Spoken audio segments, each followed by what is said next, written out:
వినయ భావము ఘనతకు మూలం, నూతన జీవములో నడుపు మార్గం.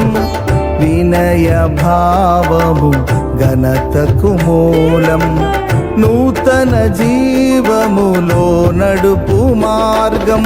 నా విన్నపం విన్నావులే, అరుదెల్చెనే నీ వరములే. నా విన్నపం విన్నావులే, అరుదెల్చెనే నీ వరములే.